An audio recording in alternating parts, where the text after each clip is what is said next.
مرحبا واهلا وسهلا فيكم. مثل ما وعدتكم اني انا اعملكم مكياج مايا دياب باللون الازرق. هيدا التوتوريال خطوه خطوه كيف انا عملت هيدا اللوك. طبعا اللوك كتير حلو وخرج سهره. اما بالنسبه للبرودكتس اللي استعملتهم اليوم كلهم رح اكتب لكم اياهم بالدسكربشن بوكس او صندوق الوصف تحت الفيديو. ولكل المتابعين اللي بعدهم ما اشتركوا بالقناه بطلب منكم بليز تشتركوا بالقناه من خلال الضغط على المربع بزاويه الشاشه، او انه تضغطوا على المستطيل اللي تحت الفيديو هيدا او تحت الشاشة مكتوب سبسكرايب. وفي الفري كمان انه انتم تعملوا شير لهيدا الفيديو مع رفقاتكم الصبايا اللي حابين يتعلموا ميك اب، او تعملوا شير للقناة هيدي عن طريق الواتساب. واخيرا انا بشكركم كل وحدة تكتب لي كومنت تحت اي فيديو، كل وحدة بتعمل لي لايك، كل وحدة بتعمل لي شير لهذا الفيديو. أنا بشكركم وحدة وحدة، وعن جد أنا ممتنة لكم كلكم، ويا رب إن شاء الله أكون عند حسن ظنكم دايما.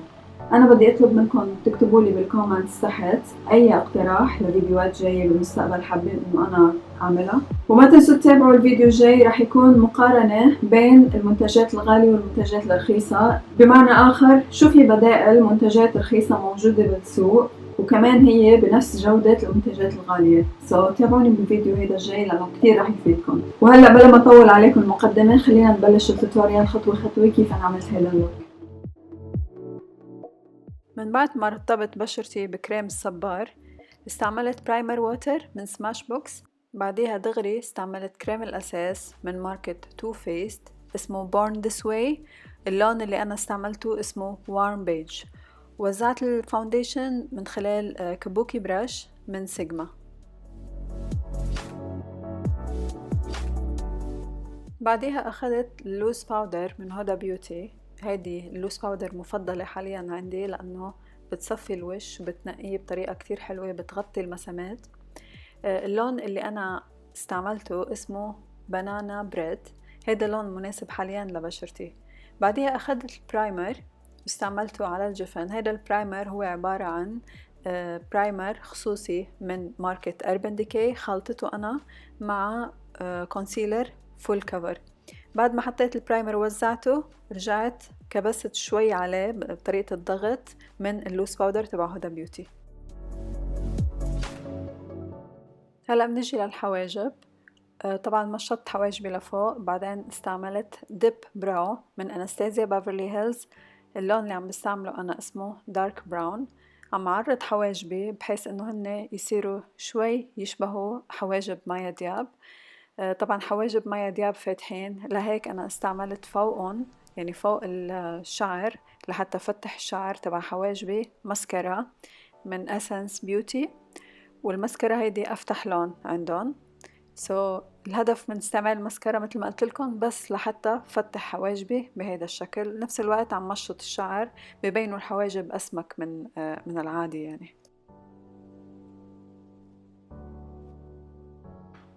هلا اخذت نيو نيود باليت من هودا بيوتي. اخذت هيدا اللون اسمه تيدي وبلشت ادمج اللون ابتداء من الزاوية الخارجية. طبعا البراش اللي استعملتها هي E25 من سيجما، وعم بدمج مثل ما انتم شايفين باتجاه الزاوية الداخلية. هلا اخذت ريشة من سيجما اسمها E15 وعم حط نفس اللون بس على الكريس. عم حدد الكريس وعم يكون اغمق من الزاوية الخارجية، كل ما فوت لجوا يكون افتح ونفس الوقت يكون مدموج. لهيك رجعت اخذت ال E25 بلندنج براش وعم بدمج. بحط اللون برجع ادمج. بعدها اخذت ريلودد باليت من ايربن ديكي واخذت هيدا اللون اول واحد اسمه برايد. حطيته على الجفن المتحرك بس. طبعا نحنا بهيدي الطريقة عم نحدد الكريس، يعني كسرة العين عم تكون محددة بس نفس الوقت مدموجة. هلا رجعت لنيود باليت تبع هودا بيوتي واخذت هيدا اللون يلي اسمه سيكريت وعم حدد كمان نفس الطريقة، بحدد وبرجع ادمج. بضلني اعمل هيك لحد ما اوصل لمرحلة انه الكريس يكون محدد بس نفس الوقت مدموج كتير حلو. هلا اخذت اللون الاغمق شي اسمه تيز كمان من نيود هودا بيوتي وعم حطه بنفس البرش الفلات المسطحة اللي قلت لكم اسمها E15. عم روح واجي بالبرش بهي الطريقة مثل ما انتم شايفين، وعم بوصل الكريس مع الزاوية الخارجية لعيني. بعد ما حطيت اللون هلا عم بدمج بالاي 25، لانه مثل ما قلت لكم لازم هاي الالوان تكون مدموجة، يعني تكون مبينة مثل الخيال، ما تكون محددة. الكات كريس ما بيكون محدد ابدا. هلا بنرجع لريلودد، واخدت هيدا اللون اللي هو بيج تقريبا كتير قريب من لون بشرتي، وفي شمر شي بسيط جدا، يعني فيكم تقولوا 5% في شمر والباقي مات. اسمه بلور هيدا اللون، وحطيته بس على عظمة الحاجب أو تحت الحاجب مباشرة، وعم بدمج، لو تلاحظوا عم بدمج الألوان مع عظمة الحاجب. هلأ أخذت قلم كحل أسود من بوبي براون، كحلت عيني من جوا الواتر لاين من فوق ومن تحت، ووصلت كمان الزاوية الداخلية للعين بهيدا الشكل مثل ما انتم شايفين، لأنه بدنا نعملها بوينتي بعد شوي. هلا أخذت لون أزرق من ريمل، هيدا بسموه الأزرق رويال بلو، الأزرق الملكي، حطيته بس على الزاوية الداخلية من برا. رجعت أخذت باليت نيو نيود من هودا بيوتي، اللون اللي اسمه سيكريت، وحطيته بواسط فلات براش تحت العين، ورجعت دمجته مع الزاوية الخارجية للعين بهيدا الشكل. وصبايا لاحظوا اني انا كل ما بحط لون بدمج، باخد وقتي بالدمج كتير لحتى يطلع الميك اب حلو ونظيف. هلا اخدت كحل سائل، هيدا الكحل انا بحبه، هو من محمود سعيد، يعني بيعتبر هيدا الكحل رخيص، كتير رخيص، بس لانه انا متعودة على الريشة تبعيته عملته بوينتي من قدام، يعني مبوز له بوز الكحل العين من قدام، ومع معرضه، وعملت له وينج، عملت له دنب او ديل بس كتير رفيع لو تلاحظوا، يعني انجأ طالع من العين. هلا اخذت الكتريك باليت من ايربن ديكي، هيدي ليميتد ما حتلاقوها، بس تاخدوا anyway اي لون ازرق رويال بلو عندكم تحطوه فوق الكحل الازرق اللي حطيناه قبل شوي، وكل ما كترتوا ازرق كل ما كان ازرق اكتر، سو انتو ذوقكم، يعني انتو اذا بدكم الازرق خفيف او بدكم الازرق قوي.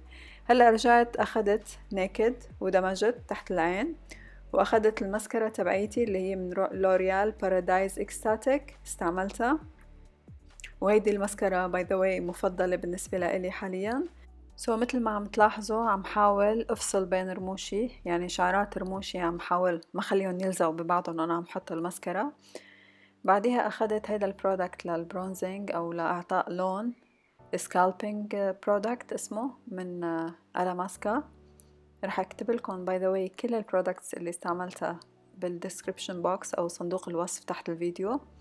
بعدها اخذت برش من ألاماسكا كمان، هيدي البرش انا عادة بستعملها للكونتور، دايما بخلي برش مخصصة للكونتور للون الغامق وبرش تاني للون الفاتح. بالنسبة للعدسات باي ذا واي صبايا اليوم انا مستعملة فريش لوك اير اوبتيك ملونين لونهم عسلي. اما بالنسبة للشيكس لحتى ارفعهم اخذت كونسيلر لون فاتح، وعملت خط بهذا الشكل تحت الكونتور وعلى جسر الأنف مع الجبين شوي، وأخذت نفس البراش اللي هي كابوكي براش استعملتها للفاونديشن عم بدمج فيها تحت، طبعا لازم يكون مدموج منيح ما يكون مبين خط. هلا أخذت هوت ماما من ذا بالم براش بلاش، وكترت منه، لو تلاحظوا مايا دياب كانت بالصورة مكترين بلاش. بالنسبة للشفايف أخذت لون اسمه دييغو 75 رقمه، هو جاي بين الأورنج وبين البينك، يعني بينك أندرتون بس أورنج أكتر، انتو بتختاروا ذوقكم، يعني حسب انتو اللون اللي انتو بتحبوه. مايا كانت على بينك أكتر شفايفها، أنا بفضل هول الألوان أكتر لإلي أنا لماي سكين تون.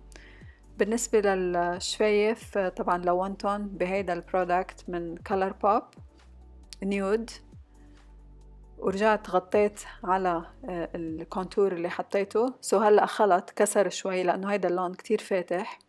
عم بدمج هلأ الكونتور مع لون الشفة لحتى يبين كله موحد. ورح ارجع استعمل هايلايتر من بيكا على الوجه. طبعا الهايلايتر بالأماكن اللي لازم تتفتح تبين أو تبرز، على الشيك بونز أو عظمة الخدود، على جسر الأنف، ونفس الوقت منتصف الحنك. هلأ أخذت رموش ركبتهم، هدول الرموش على الزاوية الخارجية طوال. وهيدا فاينل لوك صبايا. اكتبولي تعليقاتكم تحت إذا عجبكم أو لا. طبعا رجعت مرة تانية عملت، يعني بعد ما طلعت بحالي بالمراية حسيت انه بدي فتح اكتر شفايفي لحتى يصيروا مثل مايا، استعملت بيكا از هايلايتر بهيدي الطريقة. صبايا بليز ما تنسوا تشوفوا الفيديوز القديمة، وفي فيديو كمان لمايا دياب نزل قبل هيدا الفيديو. بتمنى تشوفوا الفيديوهات وتكتبوا لي تعليقاتكم. اعملوا شير واشتركوا بالقناة، وما تنسوا تفعلوا الجرس لحتى يجيكم فيديوز أول بأول كل ما نزل. أنا بحبكم كتير، انتبهوا على حالكم، وبشوفكم وين بالفيديو الجاي. باي باي.